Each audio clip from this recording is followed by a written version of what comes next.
اللہ اللہ اللہ اللہ اللہ اللہ أعوذ بالله من الشيطان الرجيم بسم الله الرحمن الرحيم الحمدللہ رب العالمین والصلاة والسلام علی سید المرسلین وعلی آلہ واصحابہ اجمعین، اما بعد، رب اشرح لی صدری ویسر لی امری واحلل عقدۃ من لسانی یفقہوا قولی، رب زدنی علما۔ اما بعد، اعوذ باللہ من الشیطان الرجیم، بسم اللہ الرحمن الرحیم۔ السلام علیکم ورحمۃ اللہ وبرکاتہ۔ رمضان بڑی تیزی کے ساتھ گزر رہا ہے، جیسے زندگی کے دوسرے ایام بڑی تیزی سے گزر رہے ہیں، ایسے رمضان تو اور زیادہ سپیڈ لیے گزر رہا ہے۔ اللہ سے دعا ہے کہ وہ ہمیں اس رمضان سے فیضیاب ہونے کی اس طرح سے توفیق عطا فرمائے کہ قرآن کے ساتھ ہمارا ایک مضبوط تعلق جڑ جائے، ہم اس کو سمجھنے لگ جائیں، اس کے ذریعے ہماری زندگی میں جو بھی تاریکیاں ہیں ہم ان تاریکیوں سے روشنی کی طرف آ جائیں۔ آج ہم نے سورۃ البقرہ کی آیت نمبر 174 سمجھنی ہے۔ تاریخ انسانیت میں جب بھی کبھی جرائم کا ذکر ہوا ہے تو یہ ہو نہیں سکتا اہل کتاب یعنی یہود و نصارہ کا ذکر نہ ہو۔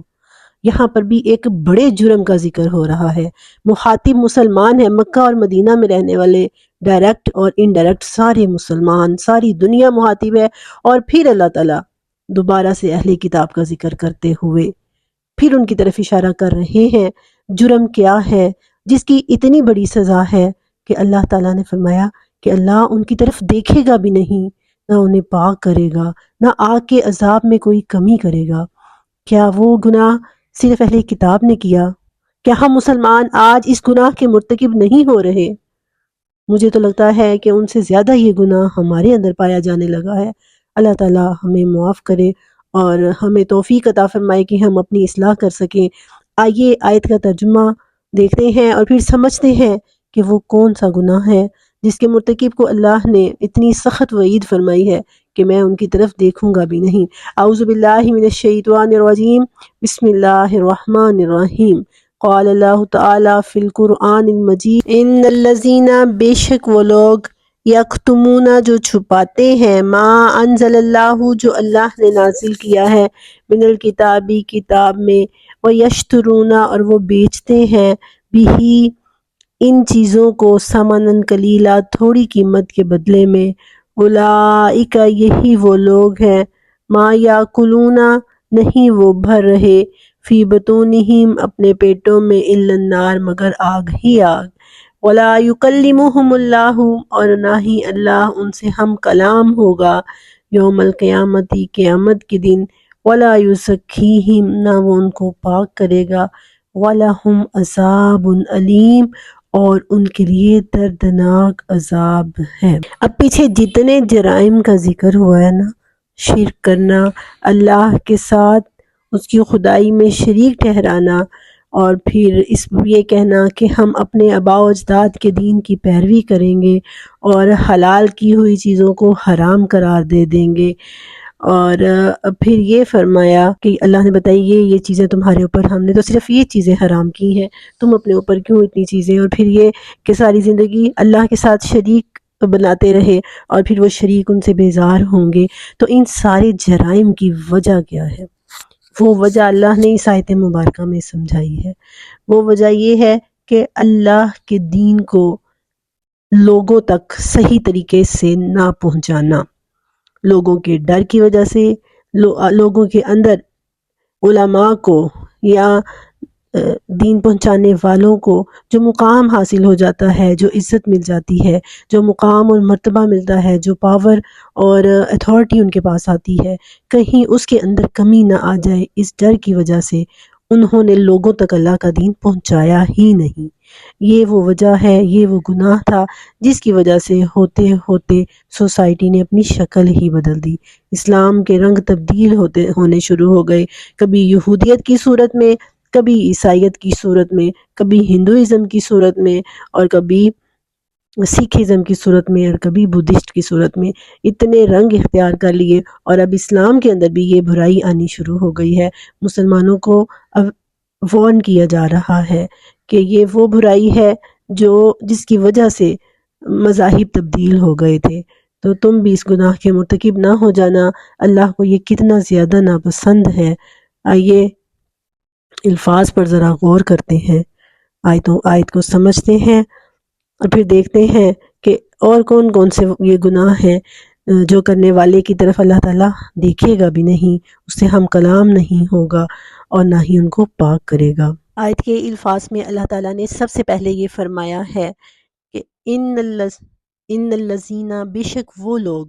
یکتمون جو چھپاتے ہیں، ما انزل اللہ جو اللہ نے نازل کیا ہے، من الکتابی کتاب میں سے، یعنی اللہ نے اپنی کتاب میں جو کچھ بھی نازل کیا ہے اس کو چھپاتے ہیں، وَيَشْتَرُونَ بِهِ ثَمَنًا قَلِيلًا، اور اس کے بدلے میں وہ تھوڑی قیمت لیتے ہیں، یعنی تھوڑی قیمت کے بدلے میں اللہ کی آیات کو بیچ ڈالتے ہیں۔ اولئک ما یاکلون فی بطونہم الا النار، یہ وہ لوگ ہیں جو اپنے پیٹ آگ سے بھر رہے ہیں۔ اس کا ایک مطلب یہ بھی ہو سکتا ہے کہ وہ آگ میں جائیں گے، اور دوسرا یہ کہ جو کمائی یہ اس طرح سے حاصل کرتے ہیں، اپنی مرضی کے فتوے دے کے، اللہ کے احکامات کو چھپا کے، تو وہ اپنے پیٹ میں اس کمائی کے ذریعے آگ ڈال رہے ہیں۔ وَلَا يُكَلِّمُهُمُ اللَّهُ يَوْمَ الْقِيَامَةِ وَلَا يُزَكِّيهِمْ، اللہ تعالیٰ ان لوگوں سے قیامت کے دن کلام تک بھی نہیں کرے گا، نہ وہ ان کو پاک کرے گا، اور ان لوگوں کے لیے دردناک عذاب ہے۔ اللہ کی کتابیں جو اللہ نے نازل کی ہیں، جب ان میں سے باتیں چھپانی شروع کر دی گئیں، علماء نے وہ فتوے دیے جو لوگ چاہتے تھے، کتاب کے کچھ حصے کو بیان کیا اور باقی حصے کو چھپا لیا، یا بیان نہ کیا، قصداً بیان نہ کیا، یا لوگوں کی ناراضگی کی وجہ سے بیان نہ کیا۔ تو اللہ تعالیٰ نے فرمایا، اور لوگوں کو خوش کرنے کے لیے ایسے فتوے دیے، حکمرانوں کو خوش کرنے کے لیے، اور جو کمائی انہوں نے حاصل کی اس کمائی سے انہوں نے اپنے پیٹ میں آگ بھری ہے۔ تو یہ اس میں علماء یہود بھی ہیں، ان کی تحریفات کی وجہ سے اللہ کی کتاب اتنی تبدیل ہو گئی کہ آج اصل شکل میں موجود نہیں ہے، دین تبدیل ہو گیا۔ عیسائیوں کے جو اخبار اور رہبان تھے، علماء جو تھے، انہوں نے بھی یہی کیا، اور پھر اللہ کا دین اور اللہ کی شریعت کو بدل ڈالا۔ تو اللہ تعالیٰ نے یہ ایک اصول ہے، یا یہ ایک اصول ہونا چاہیے دین کی تبلیغ کرنے والوں کا، کہ لوگوں کی رضا کو، لوگ ناراض ہوتے ہیں ہوں، لوگ آپ سے خفا ہوتے ہیں ہوں۔ بڑے بڑے علماء کرام، امام احمد ابن حنبل کو ہم دیکھتے ہیں کہ سچ بات کہنے کی وجہ سے انہوں نے اپنی زندگی کے کتنے سال جیل میں گزارے ہیں۔ امام ابو حنیفہ کے بارے میں بھی سننے میں آتا ہے کہ کتنی مشکلات ان کو برداشت کرنی پڑی۔ تو حق کہیں ولو کان مرن، چاہے وہ کڑوا ہو، اور مطلب جو چیز آپ کو قرآن کے اندر مل رہی ہے اس کو چھپانا نہیں ہے،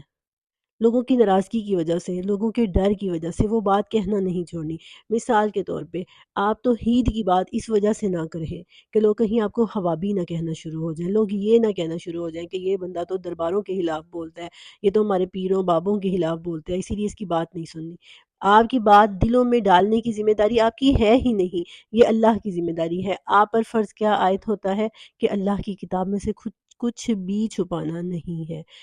جو بات آپ کو قرآن اور حدیث سے مل جاتی ہے، اتھینٹک سورس سے مل جاتی ہے، وہ بات پھر کرنی ہے۔ اگر آپ وہ بات نہیں کرتے تو آپ بہت بڑے گناہ کے مجرم ہوتے ہیں۔ آج کل ہمارے ہاں کیا ہوتا ہے، اس میں ایک چیز یہ بھی آتی ہے کہ قرآن کا کچھ حصہ بیان کر دینا اور کچھ حصہ بیان نہ کرنا۔ میں سمجھتی ہوں کہ یہ مخاطب صرف یہودی اور عیسائی نہیں ہے، بلکہ یہ جرم آج کل بڑا سوچنے کا یہ پہلو ہے کہ یہ جرم آج کل مسلمانوں میں کتنا زیادہ پایا جاتا ہے۔ آپ دیکھیں اپنے محلے کی کوئی بھی مسجد جہاں آپ جمعہ پڑھنے جاتے ہیں، آپ دیکھیں وہ ان لوگوں کے بارے میں، وہ جو خطیب ہے جو جمعے کا خطبہ دیتا ہے، اس پہ یہ فرض عائد ہوتا ہے کہ وہ پورا قرآن آپ کے سامنے بیان کریں، قرآن کی پوری تعلیمات۔ ایک سلیبس تیار ہونا چاہیے، ایک نصاب تیار ہونا چاہیے کہ اس طرح سے میں نے اللہ کا پورا دین لوگوں تک پہنچانا ہے۔ ہمارے ہاں کیا ہوتا ہے، ہر کسی نے ایک ایک چیز پکڑی ہوئی ہے، سنیوں نے ایک چیز پکڑی ہوئی ہے، وہابیوں نے ایک چیز پکڑی ہوئی ہے، دیوبندیوں نے مطلب اپنی اپنی مرضی کی کچھ آیتیں اور اپنی اپنی مرضی کی کچھ حدیثیں، اور ہر جمعے بس اسی پہ بات ہوگی، کوئی تیاری نہیں، کوئی کچھ نہیں، بس ان چند ٹاپکس پہ بات ہو جائے گی۔ تو جو اللہ کے دین کو پہنچانا تھا، جو کتمان حق نہیں کرنا تھا، وہ ذمہ داری کس نے ادا کرنی ہے؟ وہ ذمہ داری بھی تو ان علماء نے ہی ادا کرنی ہے۔ یہ مبلغ ہیں، یہ فصاحت و بلاغت رکھتے ہیں، یہ خطیب ہیں، یہ اللہ کے رسول کے منبر پر کھڑے ہوتے ہیں، تو ان کی یہ ذمہ داری ہوتی ہے کہ حق بیان کریں، اور اگر نہیں بیان کرتے تو کتنے بڑے گناہ کے مجرم ہوتے ہیں۔ آج اگر دین ہم تک صحیح معنوں میں پہنچا ہوتا، قرآن کی تعلیمات ہم تک صحیح معنوں میں پہنچی ہوتی، تو شاید اس قدر فرقہ واریت نہ ہوتی، شاید اس قدر جہالت نہ ہوتی، اور پھر نہلے پہ دہلا ہمارے ہاں اب کیا پایا جاتا ہے؟ قرآن کو ڈائریکٹ پڑھو نا، یعنی ایک تو خود نہیں پہنچایا، خود پہنچانے کی جو ذمہ داری علماء کرام پر عائد ہوتی تھی، ایک تو وہ نہیں ادا کی، اور دوسرا اب کیا کہا جا رہا ہے کہ ڈائریکٹ بھی اس کتاب کو نہیں پڑھنا، ڈائریکٹ پڑھنے سے آپ گمراہ ہو جائیں گے، جب تک آپ جو ہے وہ اپنے بابوں سے یا اپنے مولویوں سے نہیں پڑھیں گے آپ گمراہ ہو جائیں گے۔ اب ایک یہ باتیں کر کے بھی روکا جا رہا ہے، تو یہ بہت بڑا گناہ ہے۔ فرمایا اولئک، یہی وہ لوگ ہیں، ما یاکلون، نہیں وہ بھر رہے، فی بطونہم، اپنے پیٹ میں، الا النار، مگر آگ بھر رہے ہیں۔ اللہ اور قیامت کے دن اللہ ان سے کلام تک نہیں کرے گا۔ یہ دیکھیں کہ کسی کو اگنور کرنا، کسی محفل کے اندر اگنور کرنا، اس سے بڑی سزا اور کیا ہوتی ہے؟ اس سے بڑی ذلت اور رسوائی کیا ہوتی ہے کہ آپ کسی کی بلائی ہوئی محفل میں، کسی کی بلائی ہوئی آپ دعوت میں آتے ہیں، اور وہاں پہ وہ آپ سے، وہ انسان جس نے آپ کو بلایا ہے، جس کے پاس آپ آئے ہیں، وہ آپ سے بات تک نہیں کرتا، اب آپ کی طرف سے منہ موڑ لیتا ہے، تو کتنی اس سے بڑی ذلت اور رسوائی کیا ہوگی؟ ولا یزکیہم، اور نہ وہ ان کو پاک کرے گا۔ یعنی یہاں پہ یزکیہم کا مطلب وہ آگ جو وہ اپنے پیٹوں میں بھر رہے تھے، وہ اللہ ان کو اس آگ سے پاک نہیں کرے گا، اس گناہ سے پاک نہیں کرے گا۔ اور یہ حدیث میں ہمیں اور بھی روایتیں ملتی ہیں کہ کون کون سے لوگ ہیں جن سے اللہ تعالیٰ قیامت کے دن گفتگو نہیں کرے گا، اللہ تعالیٰ ان کی طرف اپنا روح نہیں کرے گا۔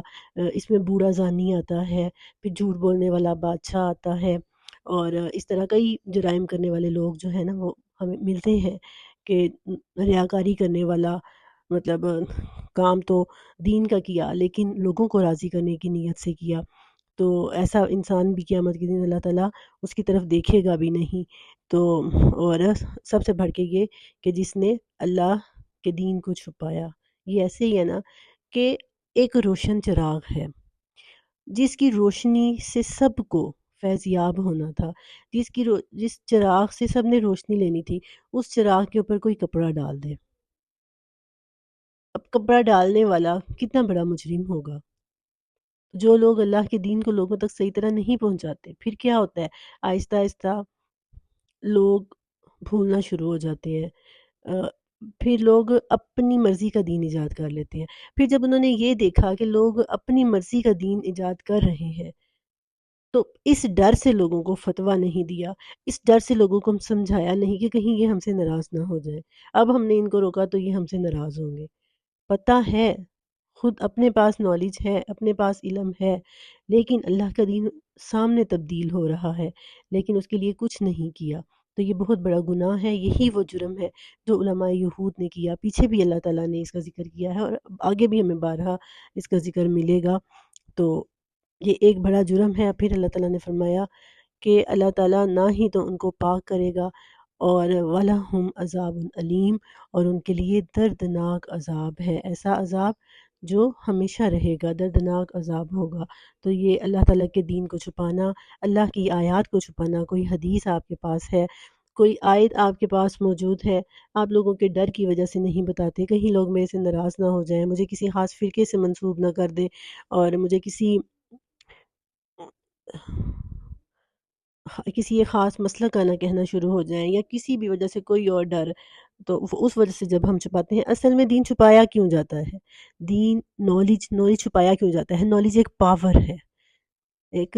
انسان کے پاس پاور آ جاتی ہے نا، جس کے پاس نالج ہوتا ہے، وہ خود پھر